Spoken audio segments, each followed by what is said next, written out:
Okay, dance music. Kind of wanted to get us off of my chest while it was still fresh. I lost a friend of mine last week in LA. His name was Dwayne Alexander, and he and I were uh, kind of like the new breed of record industry exec types that were trying to push what we knew best, which was at that time dance music, R&B ish. And Dwayne Alexander was one of the cats that I work with, and we were both supposedly in this industry for good. And I remember one of our first big clients. We got some dance music, and it was Colonel Abrams. And then there was a B-side guy named Norwood Young. And when we went to go pick him up, Colonel Abrams didn't show up, which later I found out was a habit of his because he had a habit of not making his playing. In the meantime, Norwood showed up, and he had a cut, but it wasn't as strong as Colonel Abrams' cut. But because he was there, we put our foot into his career and into a lot of other people's careers at that time in the industry because that's what we were about. Dance music. This is, a job, really, and I remember a lot about that time frame. I remember a lot about that era. We're talking late '80s, early '90s, when people were really into dance music, and along with the other genres. But um, somehow, in the process, all of that, I remember watching people's careers for the past 20 years. Um, at a certain point when, just like myself, even Dwayne decided that the music industry that they had grown to love, no longer was something that they could love enough to actually find it employable for them or lucrative. And so he went to restore his passion back into writing and doing screenplays and stuff like that in LA. And, he was living La Vida Loca, enough that he had to make ends meet by working for Job Corps because that's giving back, especially in LA because all of those kids in LA are really into what he knew, and then I hear the news that somewhere in there, uh, some troubled youth decided that they didn't like him and whatnot, and so they decided to stab him to death, and it was all over the news in LA, but still not quite as much of a punch as Whitney Houston. But to me, me and Dwayne knew that back in that time era, she was just another dance artist too.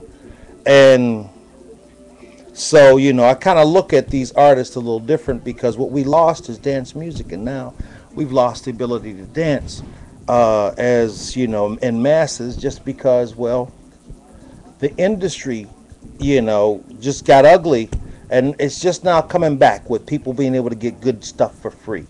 And wow, you ever have a time where you have a good old friend that you find out that they passed away like a day or two after, almost like when you should have wished it hit your mind or your mentality, your memory, 3 days earlier. So at least you could have reached out and said, "Hey." As you get older, a lot of these things get a lot more interesting or deeper because when we were younger, we really believed in each other enough that we supported each other, and we lived and breathed and starved and fought for what was something that we wish that we had right now. And so when you miss those moments and times where you kind of reach out to somebody and a good old friend, and then but you're a couple of days too late, you have to sit back and relate or even tell the fate of how partial the problem that we have is the fact that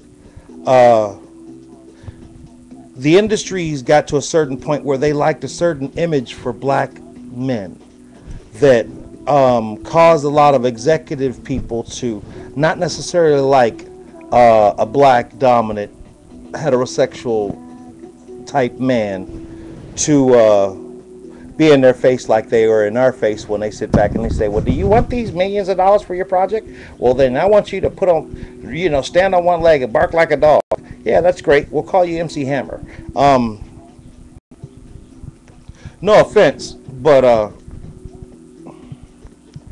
lot of my friends have known me to be quite of a sadist, but a realist. I really honestly have this human instinct to keep it more real than respectfully should be, but then I wouldn't be me if I wasn't like that. Therefore, I am Alpha Master Pimp Sir Easy, active, dominant, and sadist in the BDSM community, as well as the lifestyle community, and into the night style community. And I mean, I've grown up as whom I am, from that whole little time back when me and Dwayne and them lived in nightclubs and desired to push good dance music.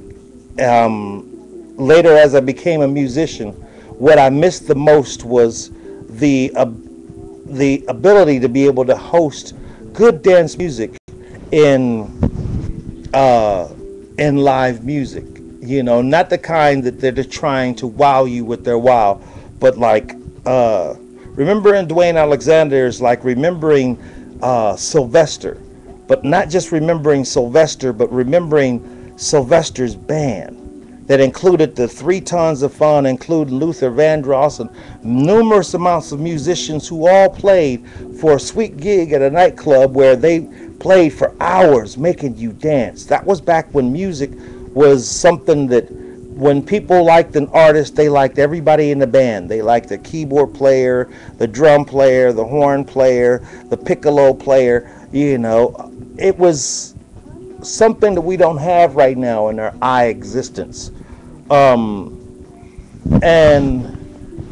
I think in some ways this is more for a lot of the younger people who might actually find some sense in what I'm telling you as to why somehow or another there became a gap in our technology and our technical manner into which we relate to other people by way of vision, our eye vision.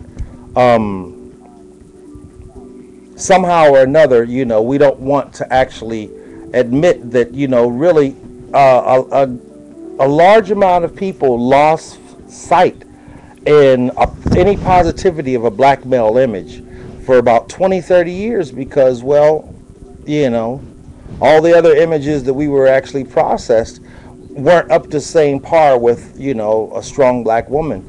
And this is not that kind of video more than it is that kind of a reminder that dance music was something that allowed us to, group up and communicate with other people and really get into the full expression of, I love that song. Climb in the speakers, jump on the wall, scream at the top of your lungs, dance with people you've never seen before. That kind of thing that in a lot of cases we still lack without too much alcohol now in our dance industries, and most of us that were in that industry are way too old to be dancing with you guys. Half of the reason is because the music that you're dancing to, even is not up to par with making you all want to dance, but that's all you got. Because at a certain point in our careers, we saw where we're going to end, and we didn't want to be a part of it. And that's what Dwayne Alexander was doing. He was really honestly trying to give back, but he keeps it real too. I mean, we were really so in a lot of cases, you got all these mentally unstable people with these triggers that, not necessarily just people of color, but those other people that you never expected they go off and, dude, I had the ADD, HD, and HD, killer version, dude, no offense, but my mom knows it, and you're going, oh, yeah. It's that deep of an energy that I'm sending out to you for a reason. This is the season for change. This is 2012, and here I am remembering back in 1980s and 70s and 90s, and being able to relate to you as to where I used to be and how, at this point in time in my life, I'm able to remember on the occasion that one of the most instrumental people, that I know of, passed away violently. So for that reason, rest in peace, Dwayne Alexander. And Norwood, get up with me. We need to talk personally. I'll be back with more. But this is Hafiz, Alpha Master Pimp Sir Easy, active dominant, old school DJ, and grandfather. Hey, peace.